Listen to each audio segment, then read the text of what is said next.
জিনিস হয়তো জানো যে পিএসআইআর বা পলিটিক্যাল সায়েন্স অ্যান্ড ইন্টারন্যাশনাল রিলেশনের একটা বড় জায়গা হচ্ছে ইন্টারন্যাশনাল রিলেশন। তার কারণ নামটার সাথেই আইআর জুড়ে আছে। যদিও বা আইআর এর যে ওয়েটেজ সেটা একমাত্র 500 মার্কসের টোটাল অপশনের মধ্যে অনলি 125 মার্কসের আইআর এর ওয়েটেজ থাকে, কিন্তু এই ইন্টারন্যাশনাল রিলেশনের উপর বেস করে কিন্তু অনেক কিছু আমাদের পড়তে হয়, because after all it's a very dynamic topic. Dynamic topic মানে কি, তোমাদের যারা এর আগেও আমি অনেকগুলো ক্লাসেস নিয়েছি, যারা জানো না জানো একটুখানি জিনিসগুলো এলাবোরেট করে দিই আমি। টপিক অনেক রকমের হয় ইউপিএসসি তে। There are multiple type of topics that exist in UPSC. One is a static topic, another is a dynamic topic. Static মানে যেটা কখনো চেঞ্জ হয় না, ডাইনামিক মানে যার মধ্যে কারেন্ট ইস্যু বা কারেন্ট অ্যাফেয়ার্স যুক্ত থাকে, যেটা কিন্তু অনবরত চেঞ্জ হতে থাকে। এবার পিএসআইআর এর ওভারভিউটা আমি আরেকবার দিয়ে নিই যারা নতুন রয়েছে তাদের জন্য, একদম সিম্পল ভাবে। দুটো পেপার থাকে আমাদের পিএসআইআর এ, পেপার 1, পেপার 2। কেন পিএসআইআর সব থেকে ভালো অপশনাল, এটা আমি পড়াই তার জন্য নয়। পিএসআইআর কেন ভালো অপশনাল, ইটস নট কি আমি পড়াচ্ছি বলেই পিএসআইআর সব থেকে ভালো optional, it's not like that. আমাদের আরো অপশনাল পড়ানো হয়, বাট পিএসআইআর এর যে জিএস এর ওভারল্যাপ, মানে জিএস পেপারের সাথে নিয়ার অ্যাবাউট, মানে একদম যদি তুমি কমও ধরো, নিয়ার অ্যাবাউট 300 মার্কসের ওভারল্যাপ থাকে।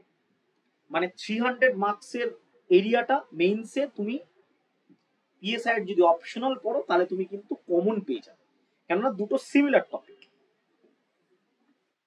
প্রতিটা পেপারেই দুটো করে, এবার পেপারের ওভারভিউ সিলেবাসের ওভারভিউটা একটু দিয়ে দিই। দুটো করে সেকশন থাকে, সেকশন এ, সেকশন বি। পেপার 1 250 মার্কসের হয়, পেপার 2 250 মার্কসের হয়। সেকশন এ তে 125 করে থাকে, এটাতেও 125 করে থাকে, মানে এটা 125। পেপার 1 এর আন্ডারে দুটো সেকশন এ বি, পেপার 2 এর আন্ডারে সেকশন এ। এবার টপিক কি কি থাকে এখানে, সম্পূর্ণভাবে পলিটিক্যাল থিওরি অ্যান্ড কনসেপ্ট থাকে। পলিটিক্যাল থিওরি অ্যান্ড কনসেপ্ট, যেটা আমি সবুজ কালিতে লিখছি সেগুলো হচ্ছে সম্পূর্ণভাবে কিন্তু স্ট্যাটিক টপিক, আর যেটা লাল কালিতে লিখবো সেটা হচ্ছে ডাইনামিক টপিক। শুধুমাত্র পলিটিক্যাল থিওরি আর কনসেপ্ট, কিচ্ছু নেই এর পেপারে। পেপার 2 তে থাকে ইন্ডিয়ান কনস্টিটিউশন অ্যান্ড পলিটিক্স,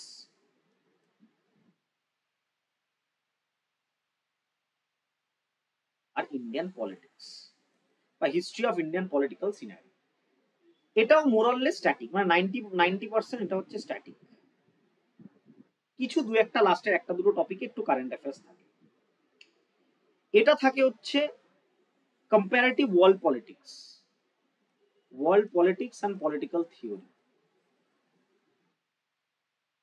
এটাও স্ট্যাটিক। ডাইনামিক শুধুমাত্র এই জায়গাটা থাকে, এই জায়গাটা থাকে ইন্টারন্যাশনাল ইস্যু এবং geopolitical issue, geopolitics এবং India and its bilateral relation, India and it's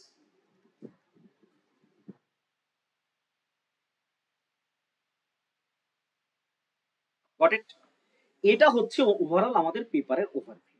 এবার আজকে আমরা এই স্পেশাল ক্লাসে ইন্টারন্যাশনাল রিলেশন এবং জিও পলিটিক্স এর মেজর মেজর সব থেকে ইম্পর্টেন্ট যে 10টা টপিক আছে অ্যাজ অফ 2025, এই 10টা টপিক নিয়ে আলোচনা করব। ঠিক আছে, এটা এই যে আমি একটু আগে বললাম জিএস এর সাথে 300 মার্কসের ওভারল্যাপ থাকে, তোমরা আমাকে জিজ্ঞেস করতেই পারো যে স্যার জিএস এর সাথে যে 300 মার্কসের ওভারল্যাপ রয়েছে এটা কোথায় রয়েছে, আমাকে একটু দেখিয়ে দিন। ইন্ডিয়ান কনস্টিটিউশন অ্যান্ড পলিটিক্স, এটা জেনারেল স্টাডিজ 2, যেটা মেইনসে জেনারেল স্টাডিজ 2 থাকে, সম্পূর্ণভাবে তার আন্ডারে রয়েছে এবং ইন্টারন্যাশনাল রিলেশনও রয়েছে। তার মানে এই জায়গাটা পড়লে জেনারেল স্টাডিজ 2 এর 250 মার্কসের পেপার সম্পূর্ণভাবে তুমি দিয়ে আসতে পারো। প্লাস কিছু কিছু ক্ষেত্রে সায়েন্স অ্যান্ড টেকনোলজির অনেক জায়গা, আরো দু একটা জায়গা পেপার জিএস 1 এরও সোসাইটি, ইন্ডিয়ান সোসাইটি বলে একটা জায়গা আছে, সেটাও সম্পূর্ণভাবে তুমি কিন্তু কভার আপ করে আসতে পারবে। মানে নিয়ার অ্যাবাউট 300 মার্কসের ওভারল্যাপ তুমি পিএসআই এ পাচ্ছ, যেটা অন্য কোনো অপশনালে পাবে না। এবং এই কারণের জন্যই পিএসআই এর সব থেকে বেশি সংখ্যক স্টুডেন্ট নিয়ে থাকে। তোমরা যদি এটা নিয়ে আমি অলরেডি একটা ভিডিও করেছি, আমার ইউটিউবে আছে, কেন পিএসআই এর বেস্ট অপশনাল বা বেস্ট অপশনাল কি। সব থেকে বেশি সংখ্যক স্টুডেন্ট যে অপশনালটা চুজ করে, এটা আমার তোমার কথা না, এটা ইউপিএসসির ডেটা আমাকে বলে দিচ্ছে। তুমি ইউপিএসসির ওয়েবসাইটে গিয়ে ইউপিএসসির অ্যানুয়াল রিপোর্ট দেখতে পারো, সেখানে প্রতি বছর কতজন স্টুডেন্ট কত অপশনাল নিয়ে পরীক্ষা দিচ্ছে মেইন, সেটা পর্যন্ত আইডেন্টিফাই করা থাকে, সুন্দর স্পষ্ট করে লেখা থাকে। এটা আমি অলরেডি আমার ইউটিউব চ্যানেলে একটা ভিডিওতে করেছি, চাইলে ইউটিউব চ্যানেলকে দেখে আসতে পারো। ঠিক আছে, বেস্ট অপশনাল কোনটি, এই টাইটেলে ভিডিওটা করা হয়েছে। এটা হচ্ছে ওভারভিউ। মানে এটা এটা বলে আমি অন্য অপশনালকে ছোট করছি না, বাট যেটা ফ্যাক্ট, মানে দ্যাট ইজ ফ্যাক্ট, যেটা ফ্যাক্ট আমাকে সেটা মানতে হবে না। আজকে ধরো আমি বিরিয়ানি কিনতে গেলাম, এবার চিকেন বিরিয়ানির থেকে মটন বিরিয়ানি চিকেন বিরিয়ানির থেকে দাম বেশি হবে, দ্যাটস আ ফ্যাক্ট। কেউ যদি বলে যে আমি আজকে 99 টাকা চিকেন বিরিয়ানি পাচ্ছি, আমি 49 টাকায় মটন বিরিয়ানি দেবো, পসিবল নয়, থিওরিটিক্যালি পসিবল, রাইট? বিষয়টা সেরকম, যেটা ফ্যাক্ট আমি সেটা তোমাদের বলে দিলাম। এবার বাকিগুলো আমাদের অনেক ভাবনা চিন্তার বিষয়, অনেক ডেপথে ঢুকে পড়াশোনা, সেটা পরের বিষয়। তাহলে আজকে আমরা আইআর এর এই টপিকটা নিয়ে পড়বো। এবার বিষয়টা হচ্ছে যে মেজর জিওপলিটিক্যাল ইস্যু কি কি রয়েছে, তার আগে আমি তোমাদের কাছে বলবো, তোমাদের যদি কিছু জিজ্ঞাসা থাকে এত অব্দি তোমরা করে নিতে পারো, হ্যান্ড রেজ করে জিজ্ঞেস করতে পারো, তোমাদের কিছু জিজ্ঞাসা থাকলে।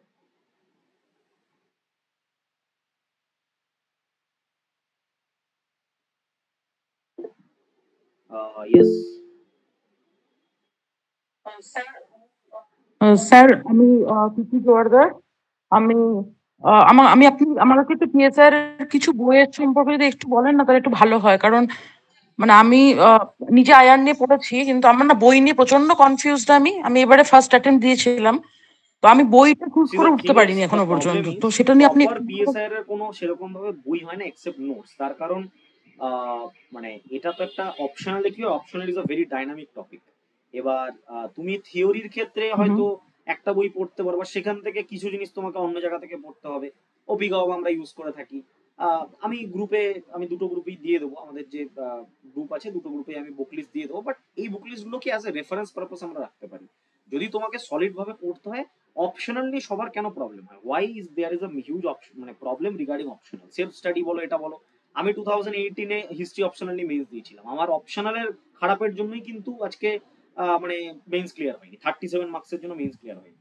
রিজন হচ্ছে অপশনালটা আমরা সবসময় ভাবি যে ইটস এমন একটা জায়গা, আমি মানে আমার ধরো ব্যাকগ্রাউন্ড রয়েছে, লাইক গ্র্যাজুয়েশনের ব্যাকগ্রাউন্ড রয়েছে, সেই জায়গায় দাঁড়িয়ে আমি করে নিতে পারবো, বাট ইটস নিয়ারলি মানে কিছু কিছু সায়েন্সের অপশনাল তুমি পারবে, বাট হিউম্যানিটিজ এর অপশনাল কি হয়, যেগুলোতে কম্পিটিশন একটু বেশি থাকে, এগুলোকে ওভারকাম করা একটু ডিফিকাল্ট। মানে তুমি একটা ভালো অ্যান্সার লিখছো, বাট তোমার থেকেও ভালো অ্যান্সার কিন্তু আরেকজন লিখছে, বিকজ সে 10 জায়গা দুটো ইনস্টিটিউটে পড়ে 10 জায়গায় অ্যান্সার রাইটিং করে সেই প্রিপারেশন নিয়ে যাচ্ছে, বাট তুমি ভালো অ্যান্সার লিখছো, তোমার মতে ইটস আ গুড অ্যান্সার, কিন্তু মার্কেট স্ট্যান্ডার্ডে দাঁড়িয়ে সেটা কিন্তু অ্যাভারেজ হয়ে যাচ্ছে। প্রবলেমটা এখানে হয়। ঠিক আছে, এবার এই প্রবলেম গুলো সায়েন্সের অপশনালে হয় না কেন? ঠিক আছে। সায়েন্স ম্যাথ করতে দিলে তুমি ম্যাথ করে দিয়ে চলে আসলে, ফিজিক্স করতে দিলে ফিজিক্স করে দিয়ে চলে আসলে, that's a very different part. আমার আর হ্যাঁ একটা বলো। কোশ্চেন আছে, আমি কি করতে পারি?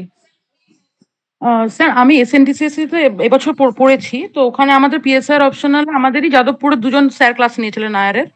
তো এবার বাকি স্টুডেন্টদের সাথে কথা বলে, অঙ্কিতা ম্যাম বলে একজন আমাদের ওখানে পলিটিক্যাল সায়েন্সে ছিলেন। তো তিনি মানে আমি বাকি স্টুডেন্টরাও না স্যার আমাদের স্যারদের কথাগুলো বুঝতে পারছিলেন না, কিন্তু যেহেতু আমি আয়ার ব্যাকগ্রাউন্ড আছি, তো আমার প্রাইমারিলি একটা জিনিস মনে হয়েছে যে যেহেতু মানে মাস্টার্স এর ভিউতে না, মানে আমার ইউপিএসসি হবে না, অ্যান্সার রাইটিংটা ঠিক হবে না, একটা হবে না, মানে দ্যাট ওটা ইজ দ্য ম্যামও major problem, that is the major মানে আমার problem that many organizations are facing right now, because we cannot view optional as a masters or graduation perspective, যেটা সব জায়গাতে করা হয়, বিশেষত ওয়েস্ট বেঙ্গল।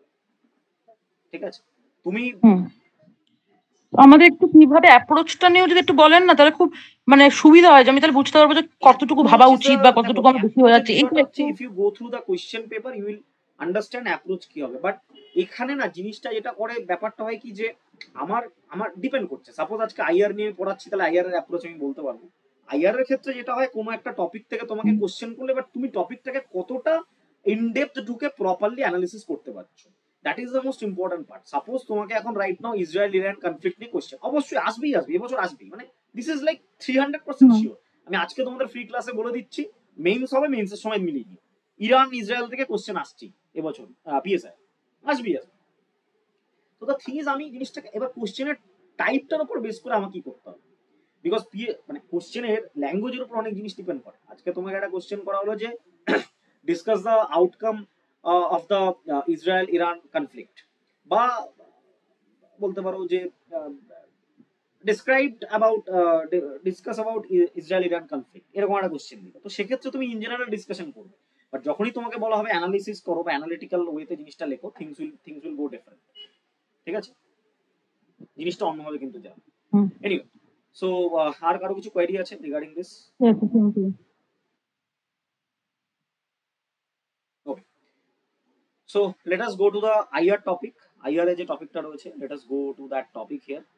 সো আইআর কি বলে অ্যাকচুয়ালি, আইআর জিনিসটা কি? আইআর হচ্ছে ইজ আ ভেরি সিম্পলিস্টিক জিনিস, international relation, geopolitics and international relation হিসেবে এটাকে বলা হয়। ঠিক আছে, it's called geopolitics and international relation. এবার এখানে যেটা বিষয় সেটা হচ্ছে মেজর জিওপলিটিক্যাল ইস্যু বা মেজর ইন্টারন্যাশনাল রিলেশনের ইস্যুগুলো রাইট নাও কি কি। প্রথমে যদি আমাদের বলতে হয় that is US China definitely. এবারে ইউএস চায়না, এবার একটা জিনিস এখানে বুঝতে হবে তোমাকে, সাপোজ তুমি অ্যাজ এ বিগিনার হিসাবে তুমি পিএসআইআর পড়ছো, তুমি প্রথমে কি পড়বে? তুমি প্রথমে ইউএস চায়না ডেভেলপি পড়বে। এবার ইউএস চায়না ডেভেলপি সম্বন্ধে তুমি পড়ে নিলে, হ্যাঁ ঠিক আছে, USA as a like world biggest right now economy and China হচ্ছে সেকেন্ড বিগেস্ট ইকোনমি। তো এদের দুজনের মধ্যে রাইভাল থাকতেই পারে, কারণ অ্যাজ ইউজুয়াল যেরকম আমরা দেখে এসেছি স্কুলে যেরকম ফার্স্ট বয় সেকেন্ডের মধ্যে বিশাল রাইভালরি থাকে, মানে চুলোচুলি মারপিট পর্যন্ত সব হয়ে যায়, same goes for US China developing. But এটার background is a very different. তার জন্য তোমাকে কিন্তু থিওরি পড়তে হবে, তার জন্য তোমাকে নোটস বা বই পড়তে হবে, that is the most important part. প্রবলেমটা হয় আমরা কারেন্ট জায়গাটাকে দেখছি, আমরা কিন্তু ব্যাকগ্রাউন্ডটা দেখি না, ব্যাকগ্রাউন্ড অ্যানালিসিস করি না, এটা সব থেকে মেজর প্রবলেম হয়ে যায়।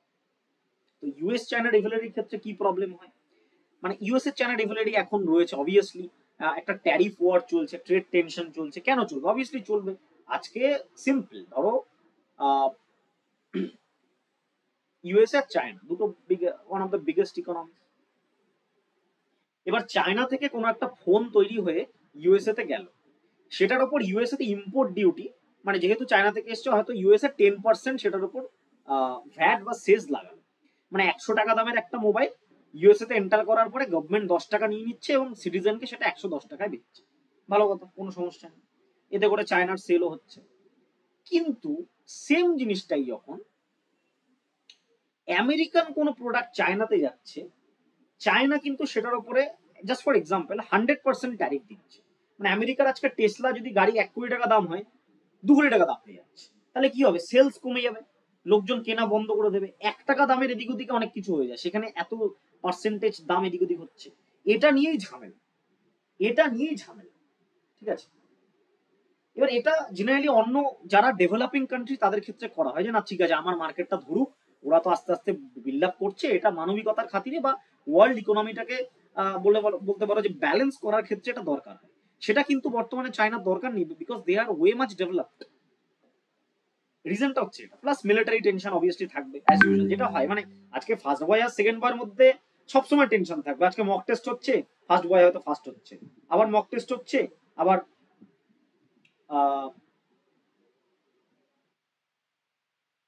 সেকেন্ড বয় হচ্ছে ফার্স্ট হচ্ছে। ঠিক আছে, তো বিষয়টা হচ্ছে এটাই, বিষয়টা হচ্ছে এটাই যে আজকে দুজনের মধ্যে ট্যারিফ ওয়ার বা যেটাই বলো না কেন চলছে, because it's all about the influences. এবারে ইনফ্লুয়েন্স যদি আমাকে দেখতে হয়, এটার একটা বিগার পিকচার আছে। একটা ক্লাসে বা একটা একটা ধরো তুমি আজকে কোনো একটা কলেজে সাপোজ দুটো পলিটিক্যাল পার্টি আছে, এবার দুটো পলিটিক্যাল পার্টিরই মোটামুটি সমান শক্তি আছে, তারা চেষ্টা করবে সব জায়গায় তাদের ইনফ্লুয়েন্স তৈরি করার। মাঝখান থেকে সি নামক একটা পলিটিক্যাল পার্টি, যার কোনো হয়তো ইনফ্লুয়েন্সই নেই, সে কিন্তু চুপচাপ বসে থাকবে, তার দিকে কিন্তু কেউ তাকাবে না। এক্স্যাক্টলি ওয়ার্ল্ডে এখন এই কেসটা হচ্ছে, বিকজ ওয়ার্ল্ডে এখন দুটো পোল তৈরি হয়ে গেছে। যেরকম দ্বিতীয় বিশ্বযুদ্ধের পরে ওয়ার্ল্ডে দুটো পোল তৈরি হয়েছিল, একটা সোভিয়েত ইউনিয়ন, একটা ইউনাইটেড স্টেটস অফ আমেরিকা। তারা দুজনে সমগ্র রকমের পাওয়ার পলিটিক্সটার কেন্দ্রবিন্দু ছিল। বর্তমানে কিন্তু একটা টাইম 1990-91 যখন ইউএসএসআর এর পতন হয় সোভিয়েত ইউনিয়নের, তারপরে কিন্তু অনেকগুলো কেন্দ্রবিন্দু তৈরি হয়ে গেছিল। এখন কিন্তু মার্কেটে বলতে গেলে দুটো কেন্দ্রবিন্দু আছে, একটা হচ্ছে ইউএসএ, একটা হচ্ছে চায়না। রাশিয়া কিন্তু সেই জায়গায় নেই, অলরেডি ছিল না, ইউক্রেন ওয়ারের পরে কিন্তু আরো অনেকটা রাশিয়ার ক্যাপাসিটি বা ক্যাপাবিলিটি কিন্তু নষ্ট হয়ে গেছে। ঠিক আছে, ডিফারেন্সটা হচ্ছে এটা। তো কি কি ইস্যুস রয়েছে ইউএস চায়না ডেভেলপিং মধ্যে, এই জিনিসগুলো। রাশিয়া ইউক্রেন কনফ্লিক্ট আর একটা বড় বিষয়। এবার রাশিয়া ইউক্রেন কনফ্লিক্ট শুধুমাত্র একটা রিজিওনাল কনফ্লিক্ট কেন নয়, ওয়াই, কেউ বলতে পারবে? ক্যান এনিওয়ান টেল মি যে আজকে রাশিয়া ইউক্রেনের একটা কনফ্লিক্ট হচ্ছে বা যুদ্ধ হচ্ছে, একটা দুটো ছোট্ট এরিয়ার মধ্যে রাশিয়া ইউক্রেন একটা ছোট্ট দেশ, রাশিয়াটা বড় দেশ, দুজনে মিলে মারামারি হচ্ছে, তাতে বাকি ওয়ার্ল্ডের কি যায় আসে? কিন্তু বাকি ওয়ার্ল্ডের যায় আসছে, সারা ওয়ার্ল্ড জুড়ে এটা নিয়ে সমস্যা হচ্ছে কেন? কে কি বলতে পারবে? হ্যান্ড রেজ করো দেখি।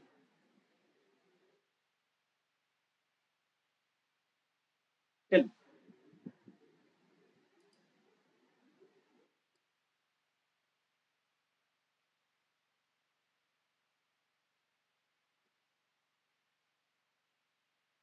কেন বাকিদের প্রবলেম হচ্ছে? What is the reason?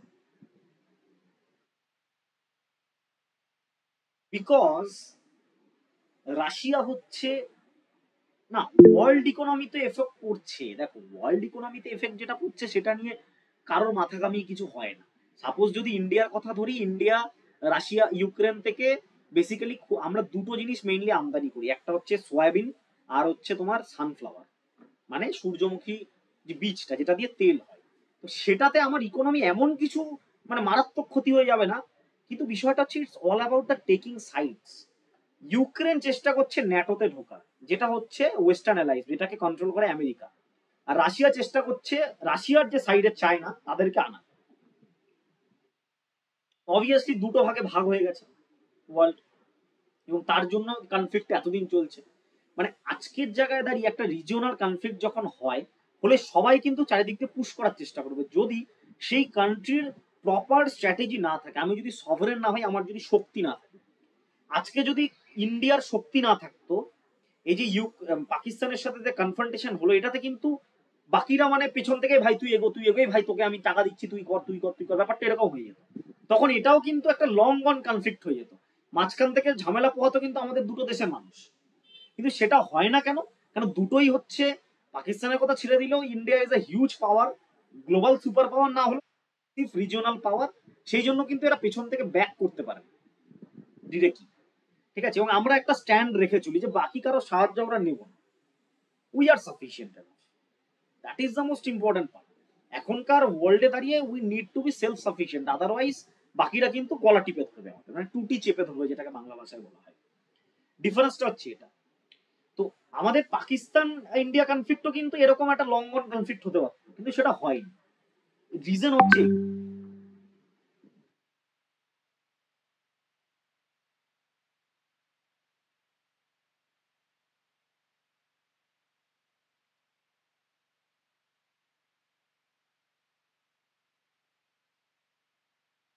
ঠিক আছে, আজকে রাশিয়া ইউক্রেন জায়গাটা কেন লং রান কনফ্লিক্ট হয়নি, মানে হয়েছে এটা রিজন। আর আজকে ইন্ডিয়া পাকিস্তানের যুদ্ধটা কেন হয়, এটা হচ্ছে রিজন, ঠিক আছে? মোদ্দা কথা হচ্ছে, রাস্তায় মারপিট হচ্ছে, তুমি গিয়ে যে মারপিট করছে একজনকে কেলাচ্ছ, আরেকজন অপোজিট থেকে এসে অপোজিট জন কেলাচ্ছে, মানে দুজনে মারামারি করতে করতে নিজেরাও কেলান খেয়ে গেল, মানুষজন একটু পিটিয়ে দিল রাস্তাঘাটে, যেটা হয় এক্স্যাক্টলি সেম জিনিস হচ্ছে, ওয়ার্ল্ড পলিটিক্সও সেম, ঠিক আছে? আচ্ছা, তারপরে আছে মিডল ইস্টের ইনস্টেবিলিটি। এটা একটা আরো বড় বিষয়। মানে মিডল ইস্টে তো হামাস ইসরায়েল কনফ্লিক্ট, যেটা গাজা সাথে হচ্ছে, মানে ইসরায়েলের সাথে ইরান ব্যাক গ্রুপস এক হেজবোল্লাহ আদার ফ্রিকশন, যারা ইরানকে মানে প্রক্সি বলে এগুলোকে, মানে ইরানের প্রক্সি আছে হেজবোল্লাহ, এরা ইসরায়েলকে ক্ষতি করার চেষ্টা করছে। এখন ডিরেক্ট কনফ্রন্টেশন লেগেছে, এখন তো রেগুলার ইরান হাইপারসোনিক মিসাইল ছুটছে, Israel iron dome and David sling দিয়ে সেগুলোকে করার চেষ্টা করছে। মানে kind of like power shift হচ্ছে। সিরিয়াতে এদিকে আসাদের ফল হয়ে গেছে, আসাদ হচ্ছে রাশিয়া ব্যাক ছিল, আসাদ যে ওখানকার মানে বলতে পারো পাওয়ার মেইন যে প্রেসিডেন্ট টাইপ অফ ছিল, তাকে সরিয়ে দেওয়া হয়েছে। ইউএস পলিসি ধীরে ধীরে ইন্টেন্সিফাই করছে, মানে একটা জগা খিচুড়ি হয়ে আছে মিডিল ইস্টে। কেন মিডিল ইস্টে এত প্রবলেম, কেউ বলতে পারবে? What is the reason? যে মানে জন্ম থেকে শুনে যাচ্ছি মিডিল ইস্টে এত প্রবলেম আছে কেন? What is the reason? রিজনটা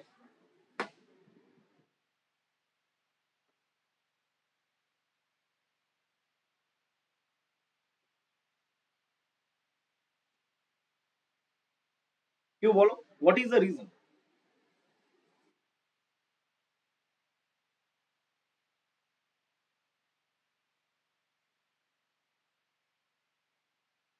রিজনটা হচ্ছে মিডল ইস্টে কি আছে? তেল আছে, তেল, crude oil. No, Russia USA problem না, মিডল ইস্টে এত প্রবলেম কেন? Because of crude oil. সারা ওয়ার্ল্ড কিসে চলে?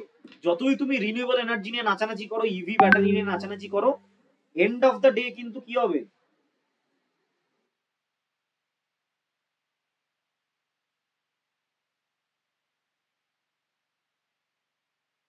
এন্ড অফ দ্য ডে হচ্ছে কিন্তু, জাস্ট এ সেকেন্ড,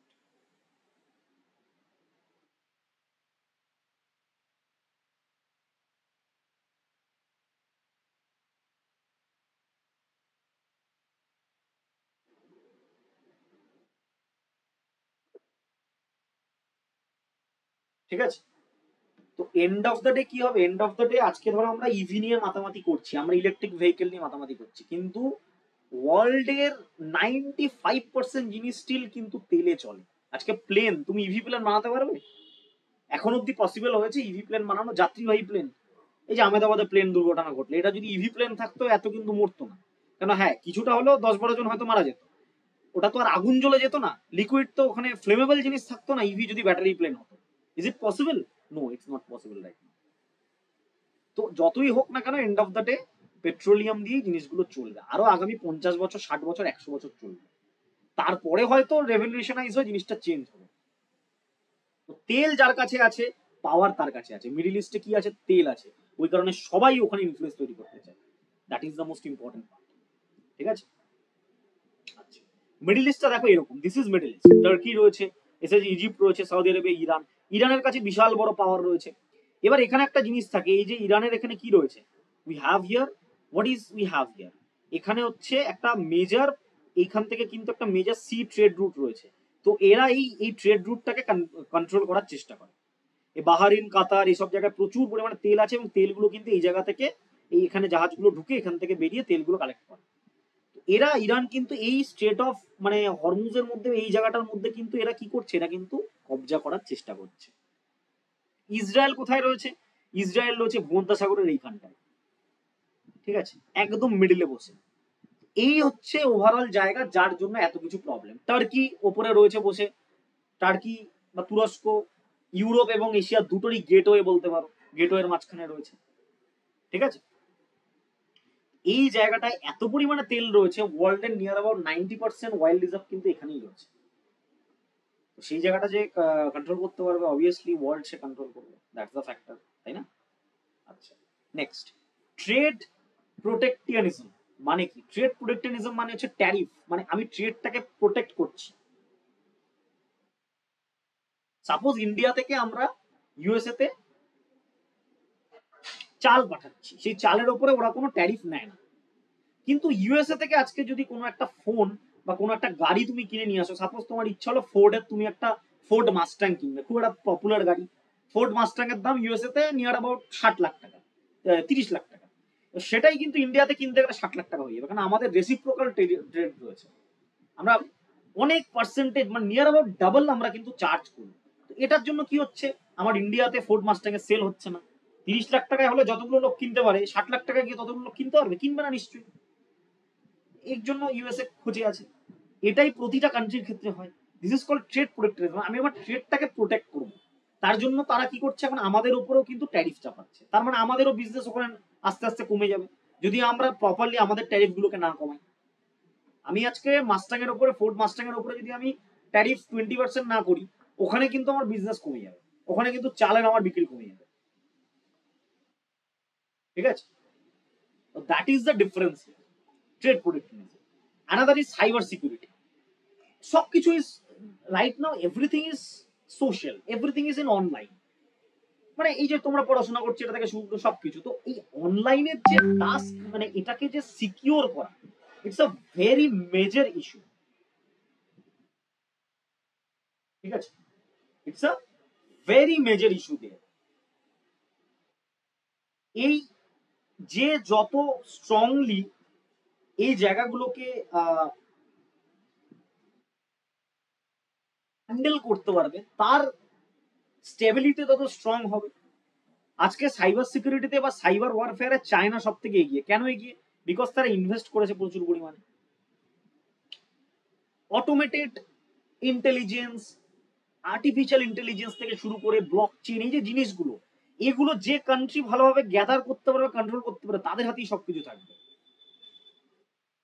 আজকে ফেক নিউজ যে একটা কান্ট্রির গভর্নমেন্টকে ফেলে দেওয়া যায়, পাশের কান্ট্রি রয়েছে বাংলাদেশ, সব থেকে বড় উদাহরণ। 2 মাস ফেক বিভিন্ন রকমের সোশ্যাল ক্যাম্পেইন চালিয়ে সমগ্র গভর্নমেন্টটাকেই তুলে দিল, একেবারে একটা স্টেবল ডেমোক্রেটিক ইলেক্টেড গভর্নমেন্টকে তুলে দিল। কি সুন্দর না, তাই না? এগুলো হচ্ছে একটা মেজর জায়গা। আজকে আর্টিফিশিয়াল ইন্টেলিজেন্স, তুমি দুটো বড় বড় আর্টিফিশিয়াল এআই টুলস এর নাম বলো। একটা চ্যাট জিপিটি, একটা হচ্ছে কি, একটা হচ্ছে ডিপসেক। দুটোই কিন্তু কোনো না কোনো বাইরের কান্ট্রি, একটা চায়নার, একটা কিন্তু ইউএসএ। এবার বিষয়টা হচ্ছে আমরা কেন এখন অব্দি পারছি না তৈরি করতে? Why not us? Because we are not investing in this things, we are lacking behind. এটা হচ্ছে major difference. We are lacking behind in every step. আমরা প্রত্যেকটা স্টেপে ল্যাক করছি।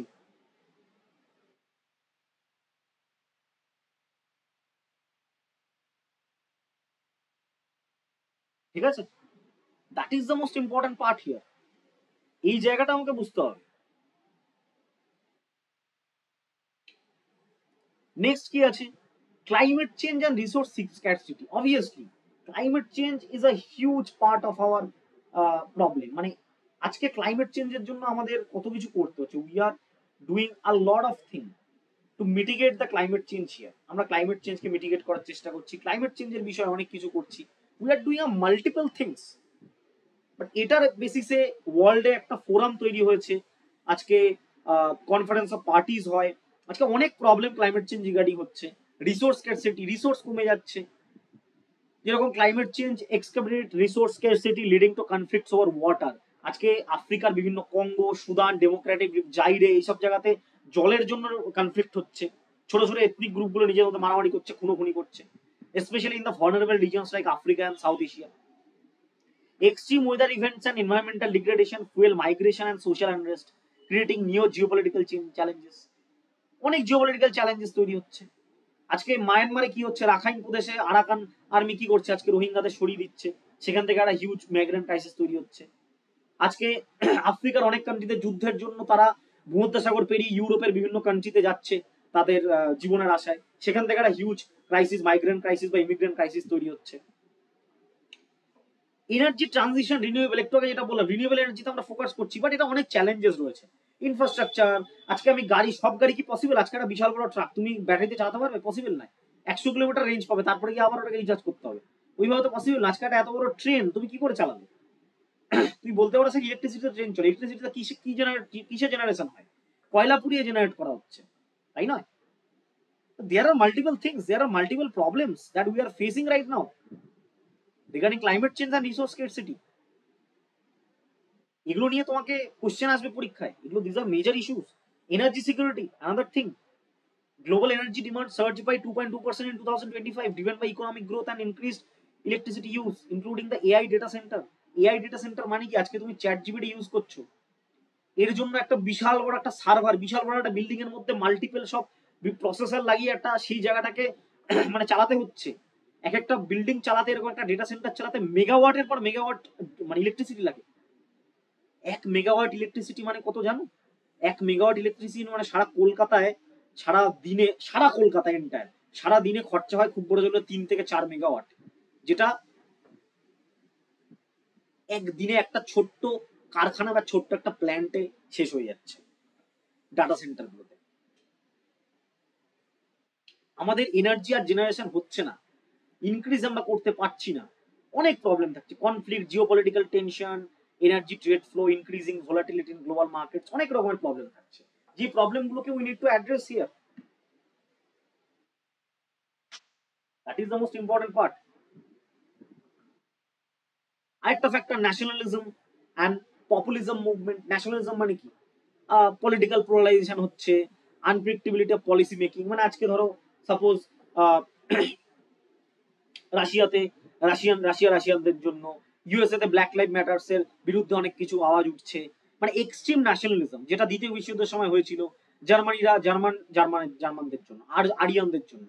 সেখান থেকে বাকি যত গোষ্ঠী ছিল, ইহুদি থেকে শুরু করে বিভিন্ন রকমের অন্য যারা গোষ্ঠী, সবাইকে মার্ডার করে দেওয়া হয়েছে, সরিয়ে দেওয়া হয়েছিল। সেই জিনিসটার দিকে আমরা আস্তে আস্তে এগোচ্ছি। আজকে আর্মেনিয়া, আজারবাইজান, সেখানে কনফ্লিক্ট হচ্ছে এথনিসিটির উপরে বেস করে। 2020-তে যে কনফ্লিক্টটা হলো, ডেমোগ্রাফিক শিফট, এই যে কনফ্লিক্টের জন্য ডেমোগ্রাফিক শিফট হচ্ছে, পপুলেশন এদিক থেকে ওদিক চলে যাচ্ছে, এটা একটা মেজর প্রবলেম। এডুকেশনের একটা হিউজ প্রবলেম থাকছে, ডেমোগ্রাফিক ট্রেন্ড, টেকনোলজিক্যাল কম্পিটিশন চলে আসছে অনেক রকমের, dominance, air technology, biotechnology, critical mining. আজকে ব্যাটারির জন্য কি দরকার আমাদের? ব্যাটারির জন্য আমাদের লিথিয়াম দরকার, লিথিয়াম আয়ন ব্যাটারি আমরা ইউজ করি। লিথিয়াম আমরা কোথা থেকে, কিছু কিছু স্পেসিফিক জায়গাতে লিথিয়াম পাওয়া যায়, এবার সেটার ওপর দখলের, সেটার ওপর মানে ইনফ্লুয়েন্সের জন্য কিন্তু সব কান্ট্রি ঝাঁপিয়ে পড়ছে, কারণ lithium is the most important thing as of now. প্রতিটা ফোনে আমাদের লিথিয়াম ব্যাটারি আছে, ইভেন তোমার ল্যাপটপে লিথিয়াম ব্যাটারি আছে, ইভেন তোমার স্মার্ট ওয়াচে লিথিয়াম ব্যাটারি আছে। Got it?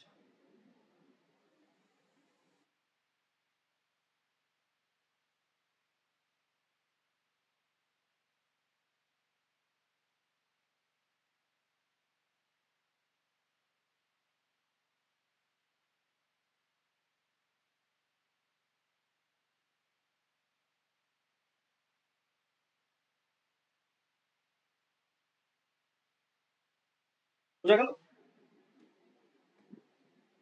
আশা করি বোঝা গেল। আচ্ছা, এই কটা হচ্ছে মেজর জিওপলিটিক্যাল ইস্যু। আচ্ছা, এবার কারো কিছু জিজ্ঞাসা থাকলে বলে ফেলো, if you have any query let me know. হ্যাঁ সন্দীপন বলো।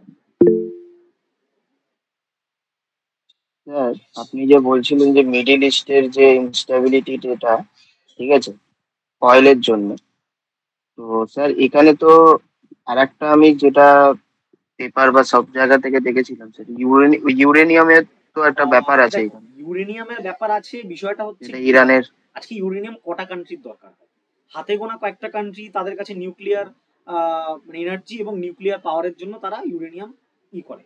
বাট ইউরেনিয়াম তোমার কি মানে তোমার জীবনে, তুমি নিজের থেকে ভাবো, আমার ডেইলি জীবনে ইউরেনিয়াম কি দরকার? আজকে যদি তোমাকে বলা হয় যে সন্দীপন, তোমাকে আমি 1 গ্রাম ইউরেনিয়াম দিচ্ছি, তোমার কি দরকার আছে ইউরেনিয়ামটা? কি করবে তুমি ইউরেনিয়াম দিয়ে? খাবে না, মাথায় দেবে, তাই না?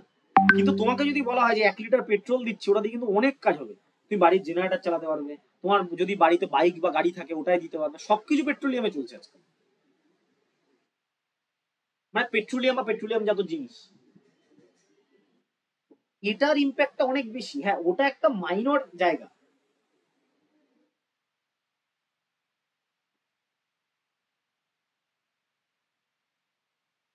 মানে স্যার ইউরেনিয়াম থেকে তো মেন ওই যেটা ইউএসএ প্রথমে বলেছিল যে এত ইউরেনিয়াম যে ইরান মানে আপনার রিসোর্স করছে, এর ফলে স্যার যে আরো বেশি যে ওর মানে আপনার নিউক্লিয়ার পাওয়ারের জন্য।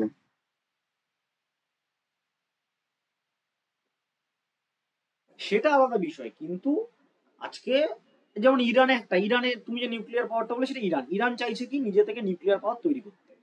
এবার নিউক্লিয়ার পাওয়ার তৈরি করলে ইরান প্রথমেই টার্গেট করবে ইউএসএ কে। তো ইউএসএ নিউক্লিয়ার পাওয়ার হচ্ছে kind of like a deterrence হিসেবে কাজ করে। ডিটারেন্স মানে জাস্ট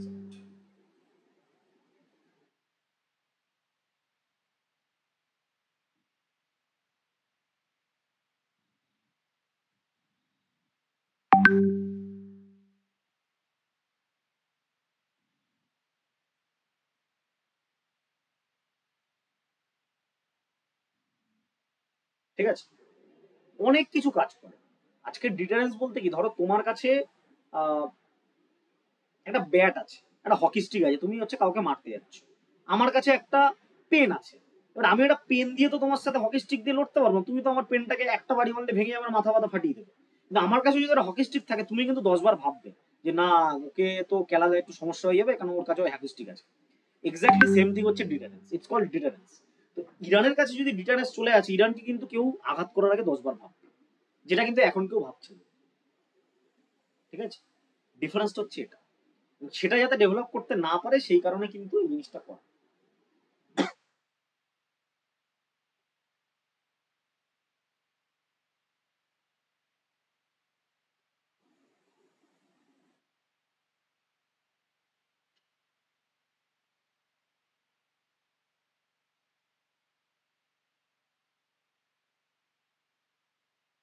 কারোর কিছু আর কি কোয়েরি আছে?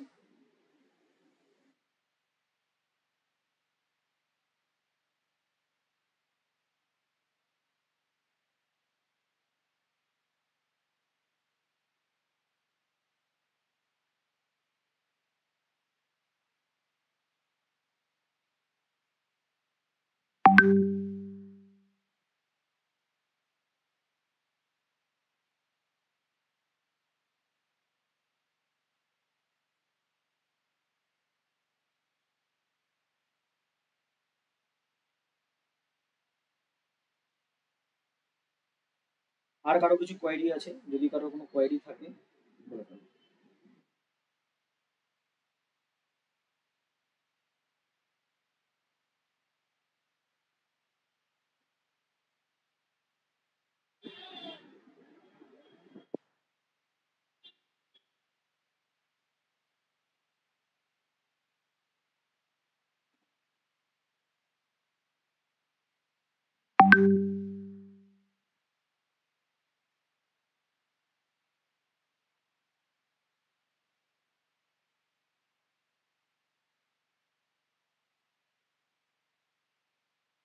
আচ্ছা, আর কারো কিছু কোয়েরি নেই? তাহলে বোঝা গেল যে ইন্টারন্যাশনাল রিলেশন এন্ড ওভারভিউ জিনিসগুলো কিভাবে হয় এবং কিভাবে এগুলোকে আমাদের ট্যাকেল করতে হবে।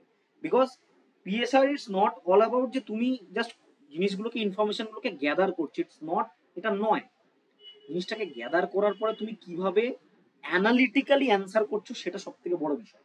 এবং এটা আরো একটা বড় বিষয়, আমি প্রথমেই বললাম যে তুমি যে অ্যান্সার লিখছো মনে করছো যে খুব ভালো অ্যান্সার লিখছো, বাট এর থেকেও কিন্তু ভালো অ্যান্সার আরো অনেকে লিখছে, বিকজ কম্পিটিশন আর সো হাই দিস ডেজ। তো তুমি ওটা মনে করে লিখে আসলে এক্সাম যখন রেজাল্ট বেরোবে দেখবে তুমি কিন্তু ভালো মার্কস পাবে। এটা কেন হচ্ছে? Because you need to be on the upper side of the competition to ultimately crack the exam. That's the most important part. Okay, যারা ডেমো করেছো তাদের যদি কোনো রকম কোয়েরি থাকে let me know in the WhatsApp. And আজকের class তাহলে অবধি থাকলো। Thank you and good night.